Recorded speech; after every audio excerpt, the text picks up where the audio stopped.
Hi, my name is Don Purdom, and I want to give you a quick survey overview for News Media Alliance's survey that was just completed. So some objectives and goals for the survey. The first is to discover how women utilized the news in the past versus today in order to better attract their viewership for political news. Second was to evaluate the trends by demographics, political affiliation, and the type of news content that women prefer to consume. And then third, to offer recommendations on how to further reach women with news that is relevant to them. In a survey in 2006, Women, Men, and News, they determined that men were more likely to read newspapers and women were more likely to watch television news.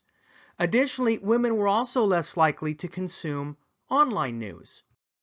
So let's fast forward into 2017-2018. 12 years later, much has changed thanks to the rapid rise of the 24/7 cable news cycles, the internet's growing influence due to mobile devices and easier access to news and opinions, and the nonstop political partisan commentary that's going on all around us. And finally, the changing roles of women in education, the workplace, and politics. So let's jump in and take a look at a couple of slides that are in the survey.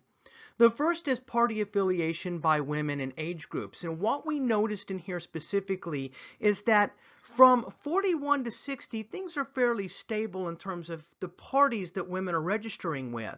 But by the time you get to 31 to 40, you see this big jump for Democrat women. And by the time you get to 18 to 30 in the millennial group, you see a significant jump for Democrats. How about women's political affiliation by education? Another interesting thing in here is that Democrat women, according to this survey, tended to be heavy college graduates and postgraduate degree earners. And so these women in particular are highly educated compared to Republican or independent women. And then content preference by political affiliation. Now, when I looked at this, what we were looking at is what kind of content do they prefer? Do they prefer video, articles with some video, lots of video and little articles, or just written content? Clearly, when we look at, again, these highly educated Democrat women, they preferred videos and written articles, which means that they wanted transcripts with them, or they just preferred written content. But across the board, video by itself was not as much preferred by any of the women in any party as opposed to videos with transcripts or written articles or just written articles themselves. And then we looked at, is there a difference between news articles and opinion content? For the most part, most people, they strongly agree that there's a difference. But look at Democrat women versus, again, independent and Republican. The number is significantly higher. Now, some of that could be because Republican and independent women are maybe more skeptical that news is inherently opinion than Democrat women. There's a little bit more information on that inside the. And then the final analysis that we asked is, would women pay for subscription to news content? Again, look at this. Very unlikely that Democrat women would.